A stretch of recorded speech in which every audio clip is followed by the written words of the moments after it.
Oh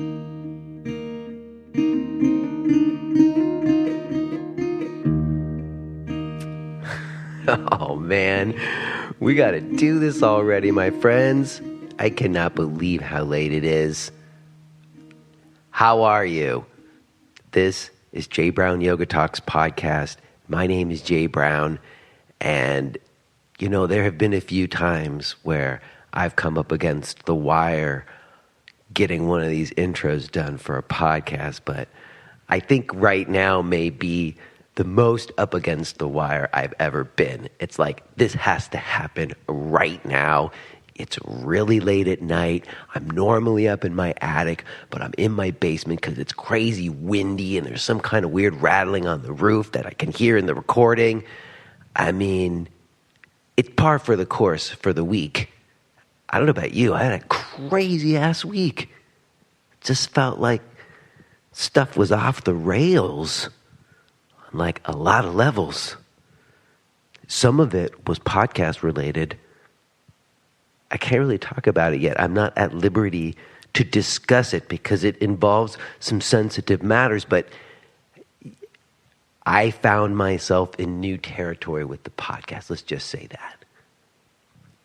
It's an interesting thing where on the one hand, I'm just sort of some form of entertainment, right? Just having these conversations with people, and most of the time, it doesn't amount necessarily to much more than that. But every once in a while, I have a conversation and talk about something that is like current news, and it moves into this gray area of like independent journalism or something, and I'm not sure. I will explain to you what I'm talking about at some point, I promise. But the other side of it, I guess the kind of good news side of it is I had a couple of workshops over the last couple of weeks, and those who've been listening to the podcast for a long time might remember I had kind of this directive for 2018, which was to visit small independent yoga centers and meet people in these micro yoga communities that are all over the place that you never really hear about. And I did that over the last 2 weeks. I had a really wonderful time with my friends at Sacred Rivers in East Hartford, Connecticut, thanks to Paula. And then this afternoon, I was in Fishkill, New York at Life in Balance. Shout out to Roberta. It was wonderful. It was great. You know, I really feel like these yoga centers that I've been going to where maybe the rent is not so high, so they're not pressured to have to do teacher trainings to survive, and they just can have yoga classes with these micro communities. It's really where it's at. Really where it's at. So shout out to all of you independent teachers, yoga center owners, holding it down in your local communities. It's a beautiful thing, my friends. Hang in there. And speaking of which, I was looking at my calendar and I'm already supposed to start booking in advance, early 2019. So listen, I'm renewing my invitation. If you're out there and you got a center, I'd love to meet you. Reach out. We can find a time to hang out.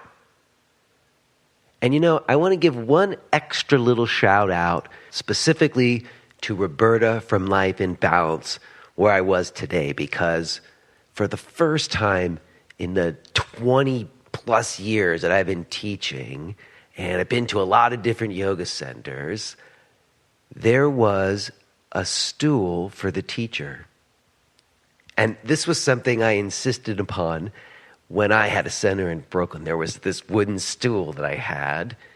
So, you know, a teacher could just take a seat for a moment or two if they wanted. And I know a lot of teachers listen to this. And if you teach for extended hours, like especially like those long teacher training hours and stuff, you know, you're standing, you're on the floor, but every once in a while you need to like just sit for a moment, you know, be off your feet. And it's nice to have a little stool there. And Roberta had a stool. I didn't use it that much, just a little bit, but it was just nice that it was there. So I'm just saying, if you're a yoga center owner, hook your teachers up. Give them a stool. It's a nice thing, All right. Let me tell you about who's on the podcast today. I am talking to Tara Stiles, and this is a pretty fun talk that I will be sharing with you. I was looking around and thinking about who I might bring on the podcast, and Tara Stiles' name popped up, and I tell the story at the beginning of the podcast, and I came across this article that was written about her back in 2011, and it just struck me, Like I had this negative feelings towards her in the past, even though I never met her. And so much has changed, Even in just the last 6 or 7 years, last 7 years. Huge shifts. And it just, talking to Tara was sort of like this kind of, therapy thing for me. I was working through some baggage I had. And she was so great. It was so fun. You'll hear it. It was super great to get past my perceived ideas and have a very real and very cool conversation with Tara. I'm excited for you to hear it today. Before we do, let me mention that today's episode is sponsored by yogaanatomy.net.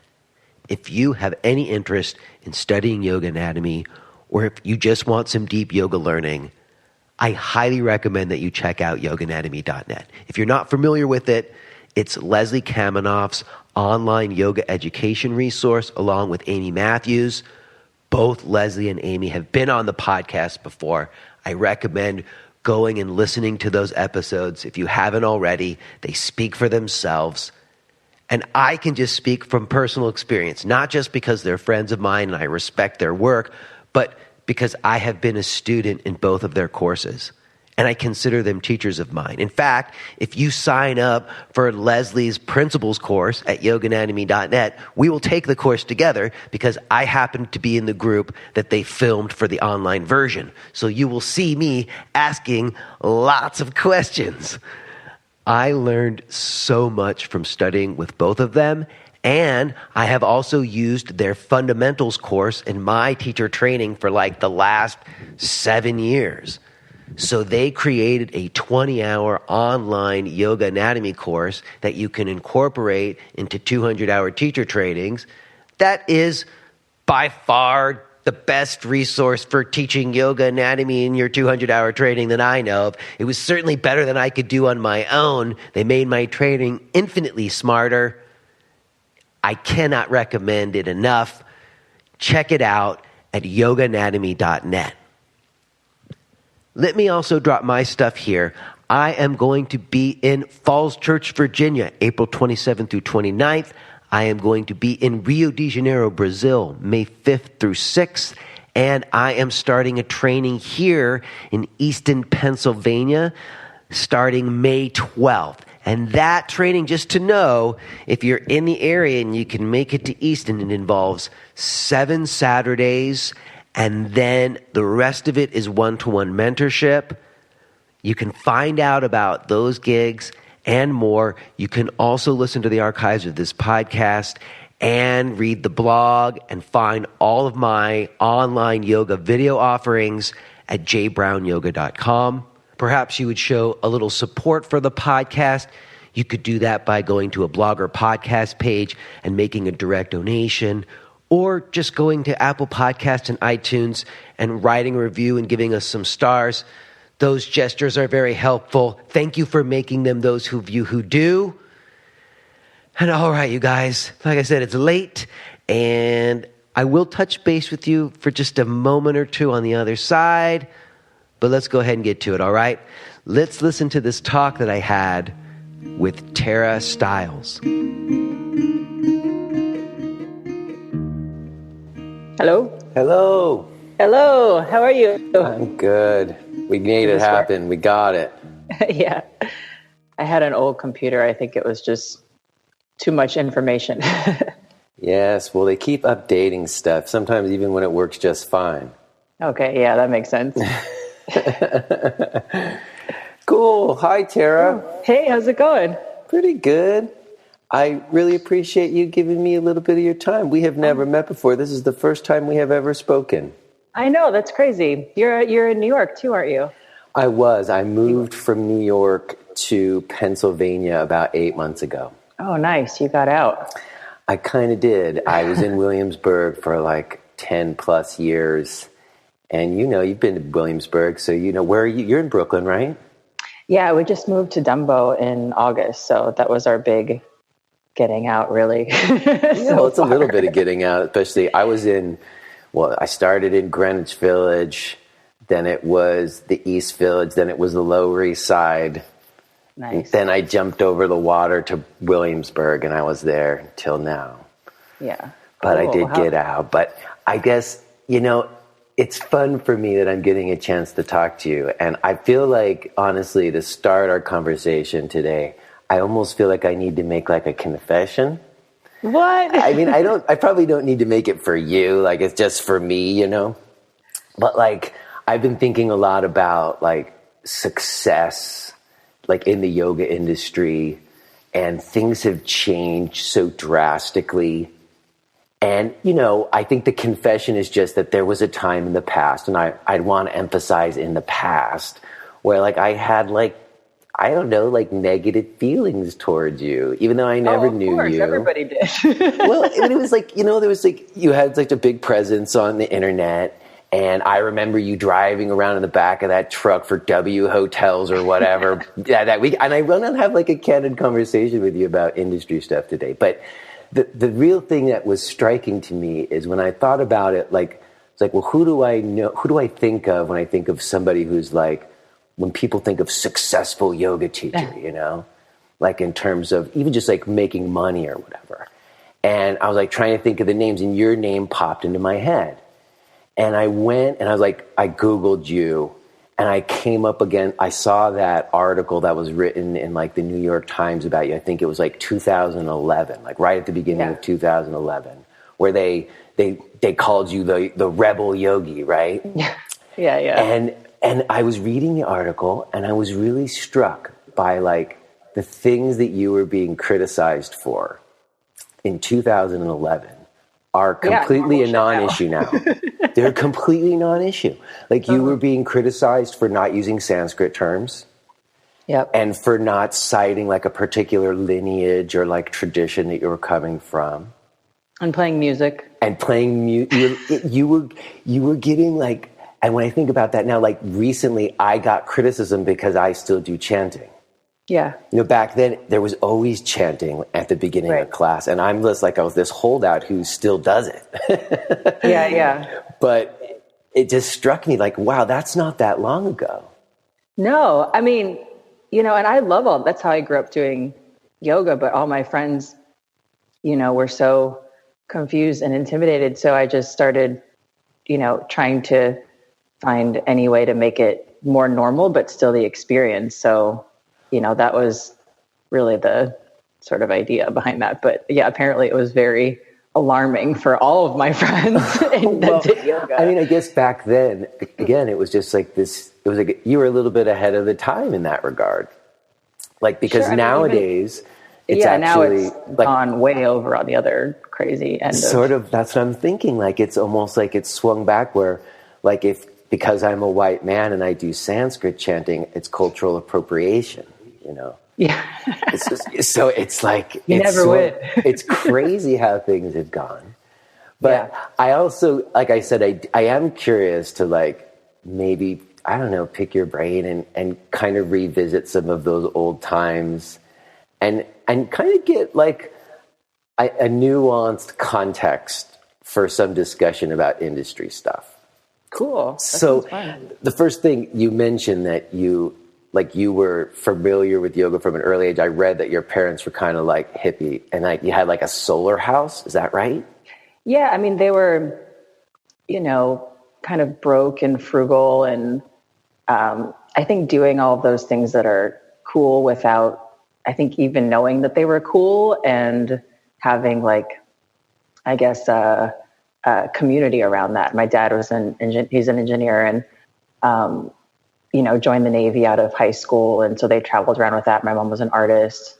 So, but she was never, someone that would call herself an artist. She was always just making things that we could really use.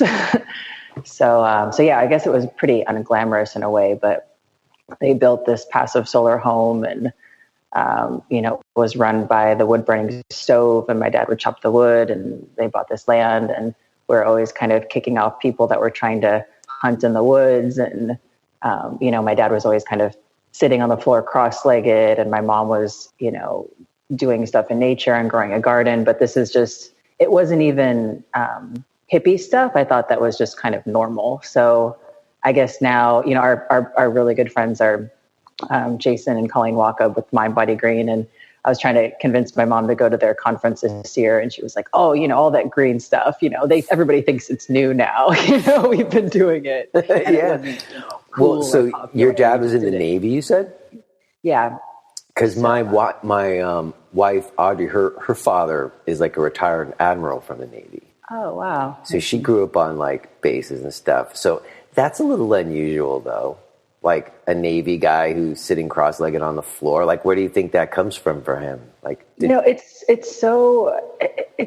amazing because now, now my parents do more structured yoga. I mean, we do it together. They've, been to some classes and all this stuff, but, he's just, it's weird because yoga is something I think, we're taught at least that you're supposed to learn. And just being around my dad, it seems just like something he's, remembered in some weird way. Like he literally just sits on the floor. He's so freaking flexible. It's ridiculous. Like he can do full lotus and then lie down on his back, sit up and then lift himself up and turn around in a circle. And he just thinks it's funny. He doesn't really think anything of it, but his personality, really matches his body in that way. He's very just, I guess the word is like, this is weird, but like a psychonaut, like he's kind of a mind traveler and he doesn't say a whole lot, but I think that's, probably similar to your wife's dad, the military background of just, don't say it unless it's really important. Yeah. And I totally get the yogi, but not yogi thing. Cause one of the most like yogi people I ever met was like a farmer from, Kokomo, Indiana, Totally. Like sometimes just the fact that he like worked with the land or something just seemed to, I don't know, put him into like a yoga place, even though he didn't know any of the yoga stuff, Oh, I have to send you, I did this weird video series with another YouTube company a long time ago, but I wanted to kind of go back to my hometown because my mom's side are all farmers and try to convince them to do yoga.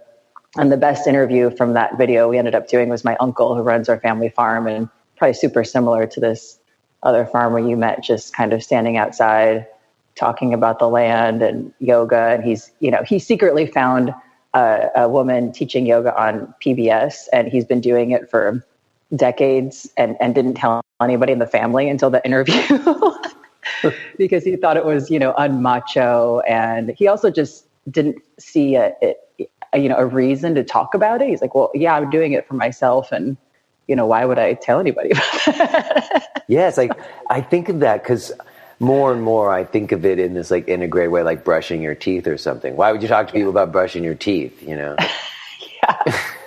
exactly. Yeah, same thing. Right on. So that's interesting. So your dad was kind of this psychonaut guy who built himself a solar house? Yeah, and, my mom tells a story, he was against it. He just wanted to buy an existing house and kind of just be done with it. And she was kind of the go-getter in that. It was like, no, we're going to buy this plot of land and, I'm going to drop the blueprints and you're going to build it. And, we're just going to do everything it takes. And so, she tells a story. It was kind of all her idea and he went along for the ride. But I see. Well, what's your mom's story? Why would she be interested in that stuff?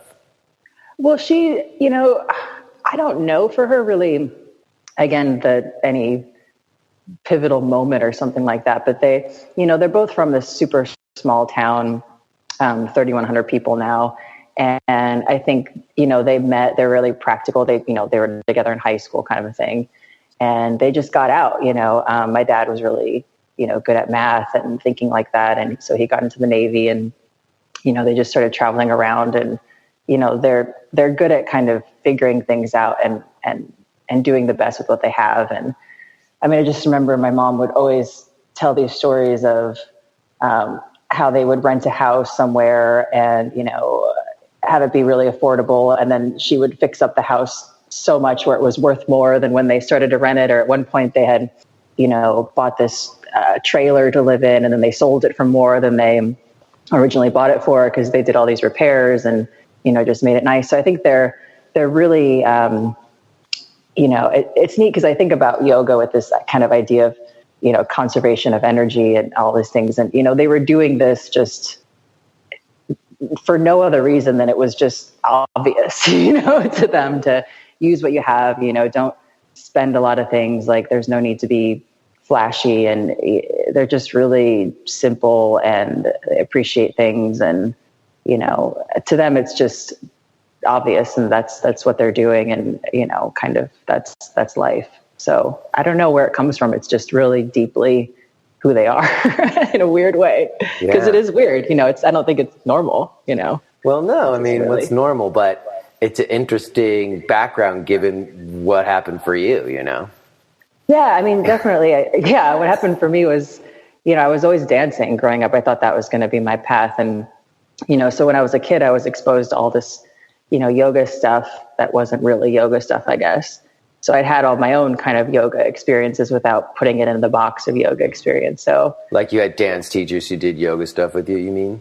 Yeah. I mean, well, just on my own in the woods, like I'd, kind of sit and connect with nature and come back and talk with my mom about it. And she'd just say, well, yeah, of course, we have to protect the land. And, we'd go recycling on the weekends for fun. We'd go pick up all the crap people would throw out their windows, like fast food wrappers and tin cans and stuff like that. And we'd recycle them, or, do stuff like that. So that was, that kind of lifestyle was just, stuff that my mom and dad we would just do that stuff. So I think that was my kind of yoga upbringing, and then the eating and, all of that. And then, my dance teachers, brought yoga into the program, but it was for, stress reduction and relaxation. And I kind of always say the same thing when I have like professional dancers or dancers who are training come to yoga class. I always sort of make a point of suggesting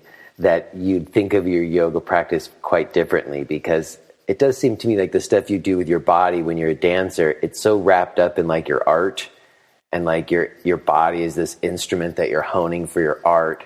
And sometimes it's not always just about you being well as a person so much as you being a good dancer. And I always say, like, absolutely, let's have your yoga be about you being well, and then you go be a good dancer, Which makes you a better dancer, which is the crazy thing. Yeah. But how you think of it in your mind, because you work with your body so much as a dancer. And because sometimes, frankly, you can do the choreography, Oh, yeah. I mean, that's easy. I mean, I feel like, especially with getting into yoga through that, I mean, the physical stuff of yoga through that experience, most of my other dancer friends in the programs thought it was funny. They just would lay down and kind of pretend like they were snoring and kind of goof off. And, I think that was the first time I really got into this whole idea of you can do something with your physical body and travel, internally through that experience. And for us, it had nothing to do with a physical, obviously you have to do something physical to get into the internal, but to have a warrior two be something difficult would be laughable. You know what I mean? So, when you're dancing, Yeah. And you're sort of, it's all about seeing what you can do, with your body in a way, and sometimes meeting expectations of choreographers, I guess, Yeah. All right. So you're dancing most of your childhood, but you don't end up becoming a dancer. You end up getting a modeling career. How does that happen? Well, kind of, sort of. I mean, so I was in Chicago dancing, and after a show, I met this woman who came up at the reception, Marie Anderson Boyd, who was really nice. And I think I didn't have a lot of I mean, that was dance was my kind of big city introduction, and, people kind of guiding me in life that weren't just my family and kind of small town values and all that stuff. So, someone came up and she said, "Oh, you should come to my office and model." And I literally had just no freaking clue what even that was, and I thought, well, I'm short compared to all the other people. And, what kind of scam is this? I was really skeptical of that. Mm-hmm. So I went to her office, and I literally just kind of sat on the floor. She had these kittens, and I was just playing. And I always had this idea that I need to do something in order to be allowed to be here. So, I was talking to her about dance and yoga and all these things that I was doing. And she said, you really need to do these photo shoots with these people. And then I'm going to send you to Milan to do all this fashion show stuff. And I said, well, I don't know if I want to do that because I'm here and I'm dancing, and that'll kind of take me out of that world. And I said, well, how much does that pay? And she said, oh, no, it doesn't work like that. I'll pay for your ticket to go, but, the shows are free, and maybe you'll, be coming to, a little bit of a known person, and that's how it works. But I said, okay, that doesn't really sound like a good idea. But don't normally models get paid for like shows in Milan? Not really, at least back then, and not really a lot of money, more just kind of to pay for your housing. And, because if you're going to fly from the States to Europe to do Fashion Week and you're sort of starting out, you might get a couple $100 to do one show, but you're there for a whole month kind of a thing. So it's sort of like the agency will cover your cost of living and maybe you'll break even. So I asked her, are I'm there sorry, any... I'm going to interrupt you because I'm curious about that. So wait a second. So a model does those shows for no money so that she'll be seen, and then you get the money when you get like the magazine gigs or something like that? Well, magazine gigs are also basically free. So it's an editorial rate, which, I know back then was $250, but there's no reason to get that money because it's not going to, after the agency takes out 20% in taxes, you're left with, $15 basically. So where do models make their money then? Like everybody thinks of models being really wealthy. So where do models make their money? Yeah, I mean, if you get campaigns that are backed by advertisers, so, a big beauty campaign or a fashion designer's campaign. So, there's a big difference between being in a magazine in a 10-page spread and being in a magazine in an ad for that designer whose clothes you wore in the spread kind of a thing. So it's sort of like, so the designers pay, but like the publications don't?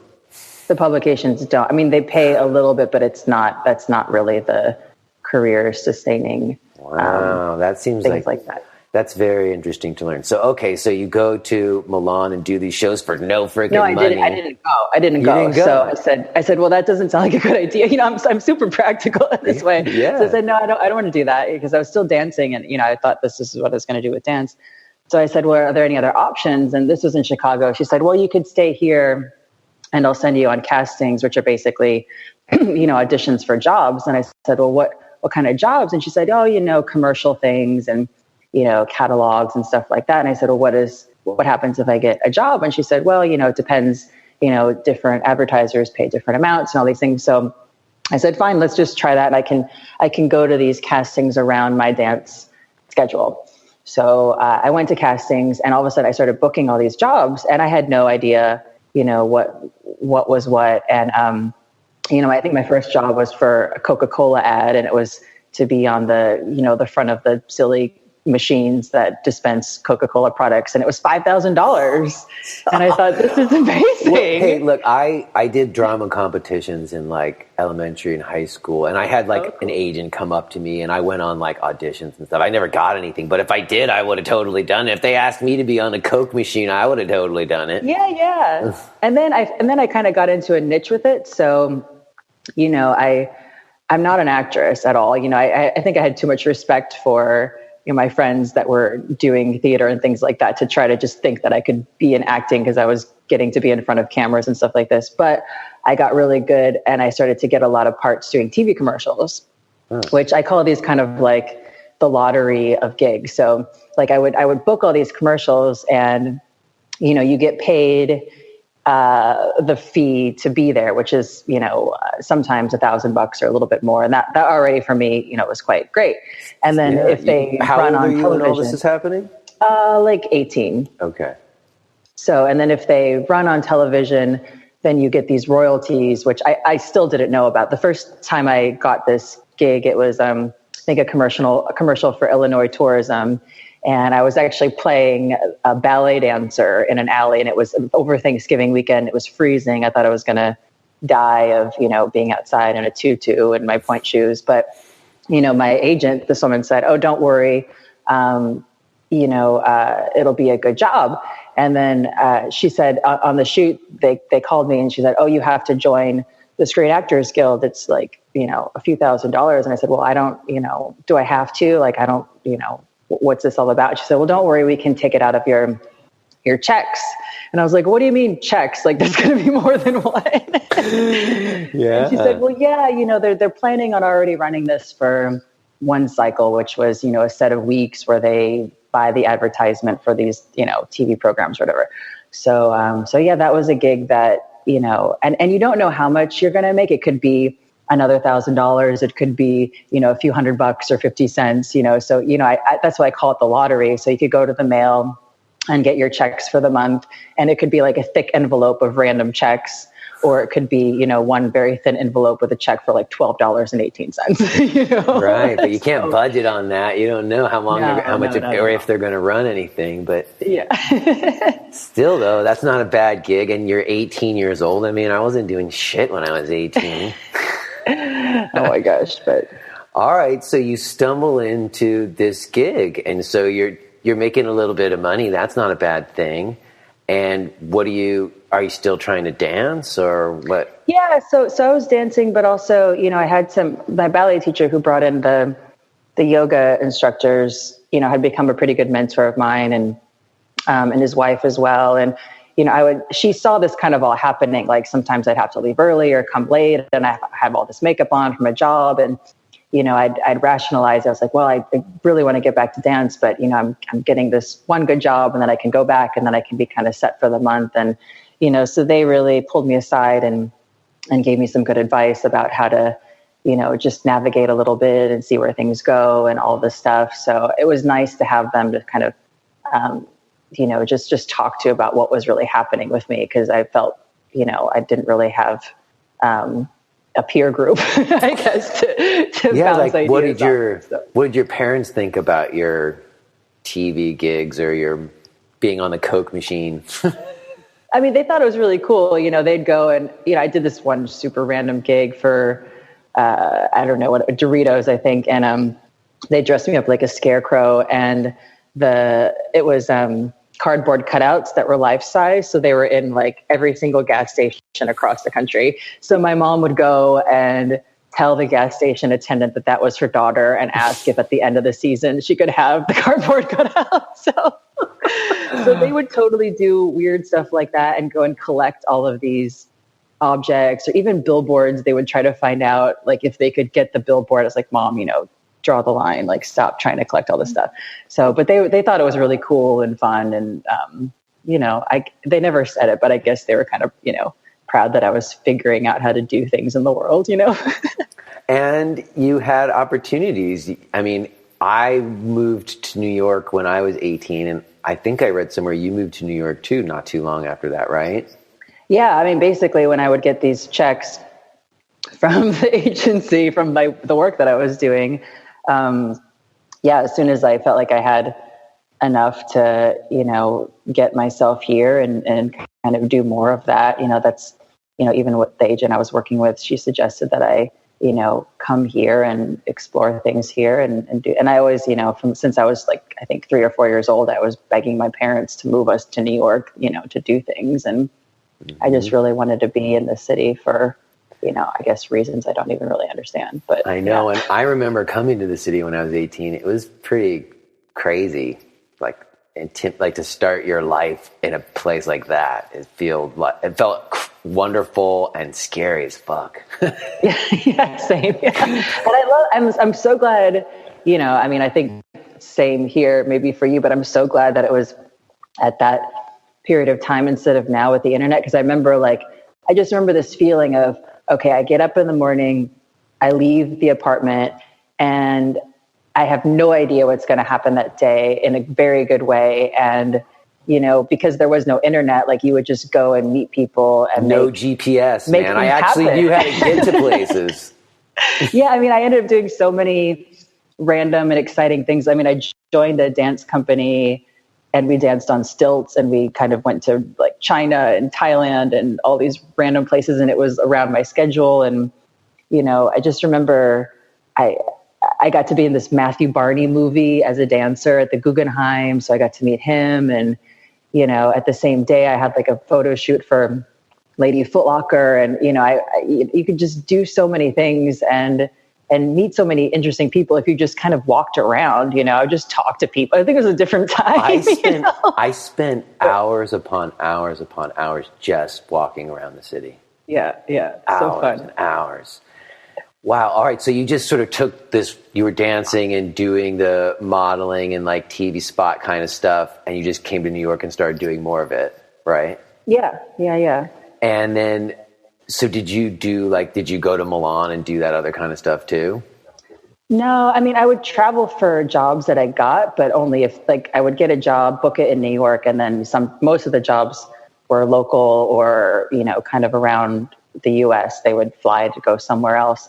But, occasionally I'd have a job that would take me to Europe or something, but I had removed myself from that other path of, shooting for the stars and the high fashion route. And I just went full on, commercial catalog, advertisement, stuff like that, because it was already kind of, I'd go to the job and I'd get a lot of those jobs. I think because I might have been qualified to do high fashion, but I was afraid that if I did that, first of all, I really wasn't interested so, keen on it that I would really feel passionate about exploring that. I thought that was kind of silly. So the fact that I was easily booking all of these more, commercial jobs, catalogs and things like that. I didn't fit into either world, but it was easier for me to get work in that, I guess, kind of a lower level commercial world, because I almost fit into the other world a little bit more. But it's interesting. I mean, you didn't have the aspirations to be whatever, Giselle or whatever like that. So in a way, because you didn't care so much, it was easier to score those other gigs, Yeah, I think so. Yeah. All right. So when does yoga start to come into it more for you?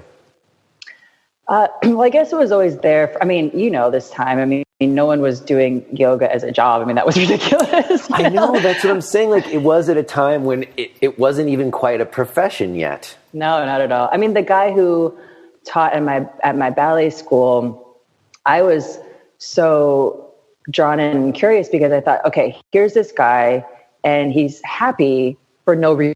There's no way that he's earning a good living doing this. And, and he was just sitting there and just completely happy for no reason. So he was the first person I saw that was, I'm sure it was somewhat of a job for him to come and teach yoga to us, but, it was only once a week. I was kind of trying to figure out how what else he did in his life. Did he work at, a telephone store? I remember being at a party and someone saying, "What do you do?" And I was like, "I'm a yoga teacher." And they were like, "What's that?" This wasn't, it didn't even register as any kind of career path yet. Yeah. All right. So, but you were taking classes with him at the ballet. Did you ever go to any yoga studios? Well, I went to, so my ballet teacher, Roy Foster, who was with American Ballet Theater in New York in the 70s. And so he got into yoga in New York doing all the crazy 70s stuff. So he came to our dressing room and knocked on the door, and I thought I was in trouble. And he gave me at the ballet school a copy of Autobiography of a Yogi. And of course I was, just being an insecure dancer, I thought that, okay, he's trying to tell me to go and explore yoga and forget about ballet. Why are you giving me this book? But, you thought there was hidden messages? Yeah, I was very confused. I was just young and confused. So, but I ended up on, saving some of this money from these commercial modeling jobs. I looked at the back of the book and there was one of the centers of that tradition was in San Diego. Mm-hmm. So over one of the Christmas breaks, I flew myself to San Diego and just showed up at this place.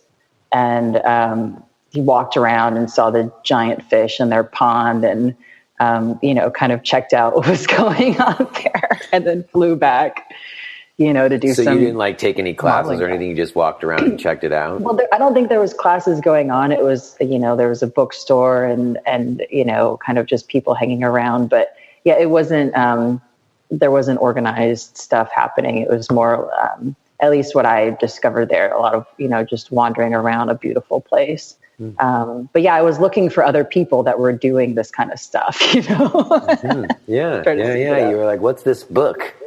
Like, where are these people? Well, because this guy doing yoga was the first person, besides my ballet teacher that I met who was doing all of the things that I sort of saw my parents doing in life, but as a contained physical practice of, internal space travel and being and speaking about it in words and, structure and, very simplified. There was no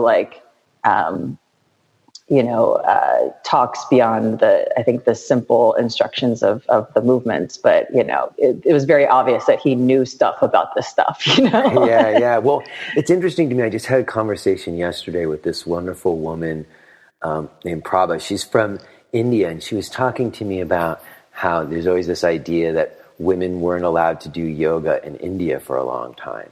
And she was sort of saying that she didn't really agree with that depending on what you think of as yoga, she's like, the women have always been making all of the food, we've been doing the yoga, like if you think of it as more of a baked in thing, with your parents, the idea of it only being the physicality doesn't make a lot of sense, But it also is interesting to me that it did start to solidify, that part of yoga, the physical part, the practice part, did start to really take hold in New York. You were there when the fuse was lit, Yeah, there's some, ramshackle stuff happening for sure. Yeah, no, it was just starting to bubble up and everybody started, I don't know, there was a whole, to me it was a counterculture moment. And it felt for someone like myself who didn't have a more conventional path ahead of me, it was it became a real option, it became oh, this could be my life. I'm going to do yoga, Yeah, it's cool. Well, when does yoga start to become more of a thing? Outside of the ballet studio? Well, I guess, since I really started doing these classes, my friends who weren't dancing, and when I moved to New York, I would just, walk around and just meet random strangers. And I would ask them, do you do yoga? Have you done yoga? In part of our just random conversations about other stuff. But I started just talking to people about life, and, stress would come up, back pain, really kind of just practical problems that people are experiencing. So, me, kind of being, excited about this stuff would say, oh, well, yoga can help with that, so I literally, this was super weird, but I, as a dancer, I got some gig choreographing some, really silly off Broadway play. And I was in charge of selecting, these dancer actors and teaching them how to, do whatever movement in the play. And that was, a whole other world I was considering going into. But the piano guy who was accompanying these 10 hours of auditions was in a lot of physical pain. And, so in between the auditions, I would ask him to lay down on the floor and have him just rolling around and doing some really simple things and some breathing exercises, so things like that started to happen all the time to me. And, to the point where he would feel better and he'd say, oh, can we keep doing this? So I would, go over to his house and take him through something that would, I guess, sort of resemble a one-on-one yoga private class or something. And, but just do this in a way to help people feel better. And, he would try to repay me and no. And he'd try to offer me singing lessons. You don't want to teach me how to sing. I have no utility for that. But, so things like that were starting to happen. And I I started really enjoying helping people feel better on a one-on-one basis. So that started to happen and start to take up a lot more of my time. And what were you, and that stuff you were doing with him, that's just stuff you had been doing yourself, like when you're rolling around the floor and dance? Prep, like when you do those warm-up sessions or whatever before the class or something like that? Like where do you come up with, have you been to other kind of formal yoga classes outside of your dance training? It was the hatha yoga classes that the instructor coming in was taking us through. So I guess it was a combination of things that just made sense to me from a physical movement person to, I would always kind of take people through breathing exercises, at the beginning or end that were, that I learned from yoga classes much more than dance classes. But sure, a lot of things were just, moving in a way. But yeah, in a more healing or repair focus than a, making shapes with your body, physical focus kind of way. Well, I totally get it. I mean, I remember my first teaching experience was like a friend of mine. We had this conversation. She's like, well, what do you want to do? And I could only think of a whole bunch of stuff I didn't want to do. Yeah. And she said, well, what do you like, is there anything that like gives you any joy? Like, what do you, and I could only think of two things. One was playing my bass and one was going to yoga classes. Cool. And I was going to Jiva Mukti on 2nd Avenue. Oh yeah. Oh wow. Before Lafayette. Yeah. And I remember she said, well, why don't you, do that? And that was like the first time someone had sort of suggested to me that yoga could be like any kind of a profession of sorts. Right. But back then I felt like it was still really tied into guru stuff. Like I didn't have a guru. I'd never been to India. So I didn't so much think like it was going to be like that was a possibility so much. But then my friend didn't really care. She was just like, oh, well, why don't you teach me yoga? She didn't like to go to the yoga center. Yeah. And she was like, why don't you just teach me what you're learning? And we like set up a weekly time. And she just wanted, I could just do whatever. So I was just like mimicking what I was doing in class earlier that day sometimes when I went to, But you start doing this with your friend in the off Broadway show. But again, you don't end up being in off Broadway or dance. So I'm trying to figure out how we get to your yoga becoming more of like your main focus. Sure. Well, I mean, I guess I started doing these one-on-ones with people that I meet, and I was still doing a lot of this like kind of commercial work or some dance gigs here and there, and having fun with all of it. I mean, really, I always knew that I loved being productive. I love doing stuff. I love working with people. So, I thought I would probably end up, working in some sort of job doing something like that. And I could just kind of do all this other stuff until nobody picked me anymore. Because everything I was doing, except for the yoga, I needed to be continually chosen, if that makes any sense. No, it makes perfect sense. As long as they keep picking me out of, whoever else is available, then I'll keep showing up. Yeah, but some then, weird subjective something where someone decides you and then you get the money. Yeah, I was like, all right, fine, whatever. Yeah. And it's based on looks and stuff, which is, I guess there's more to it than that. But well, not really. I mean, there's your look, but also, there's a million, I think everybody's attractive, first of all. But, I was doing things to my physical appearance to try to stand out a bit. So I had really short red hair. My agent in Chicago told me to do that. And she thought that'll, give me this. She said, that goes with your personality more. So I had this kind of like, almost like skateboardy thing kind of happening. And I was wearing like my brother's like t-shirts and I would cut them up. So and I felt really comfortable in this kind of costume, And it felt very much like a costume to me. And so if I walked in and they wanted that and they wanted this personality that went along with this look, then I had the gig. If they just wanted a pretty girl, there was a million pretty girls. So I never tried to compete on, beautiful girl in like nice jeans and a nice top with nice makeup. I just didn't, I knew I would never win with that,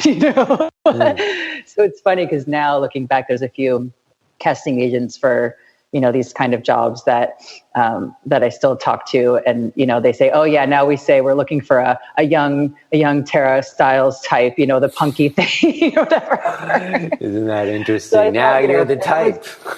I was the type, which is fine, so, yeah. But, I was definitely known as being the fun one. And, kind of, I think because I had this, I wasn't afraid of I wasn't trying to fit into any box. And, I respected people and respected the system and all of that went into it. I wasn't like, screw everybody, but I was definitely having a lot of fun with what I was doing. So, I was willing to try things and be goofy. And I mean, I would always do a yoga pose in these castings, and they'd be like, that's really weird. What are you doing? I'd be like, okay, never mind. I can just stand there too. But if you want me to, throw my leg up or do a back bend, I can definitely do that. So just want to let you guys know. I see. So you were trying to interject, your worlds were trying to get them to collide a little bit.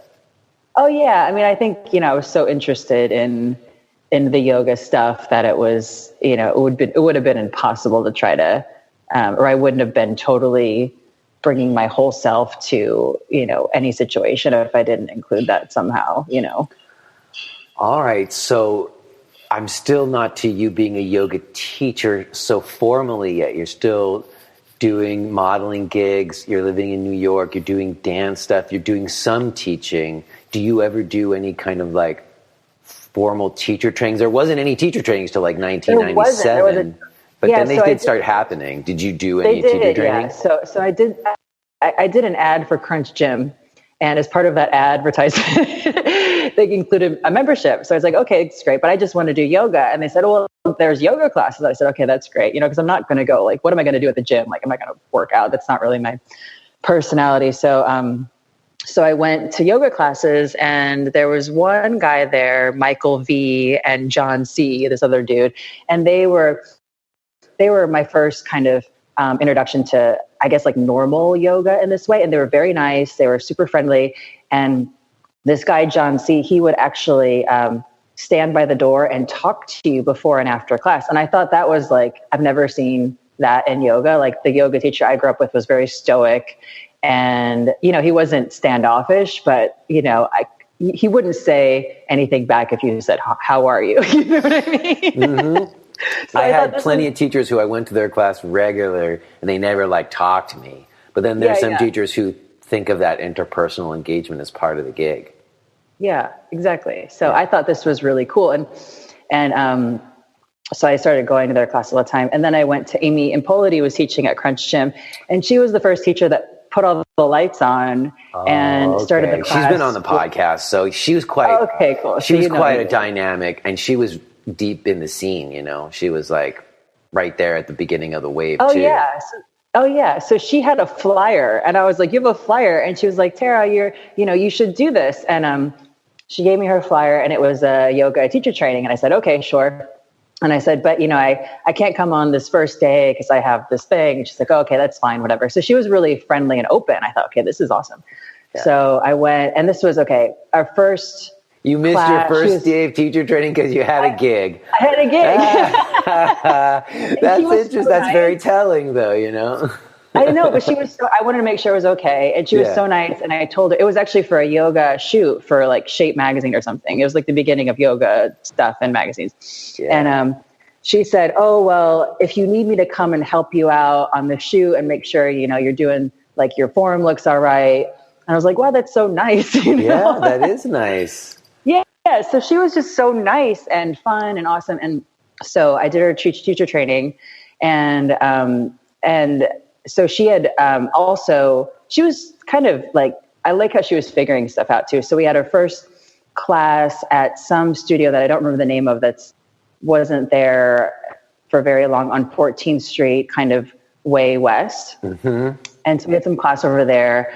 And then I guess she was good friends with Elena, who was also teaching at gyms, who I didn't know yet. She talked about so you were in that initial training, that first one at Elena's place. So then we moved to, I remember Elena got the keys, and nothing was happening in the space.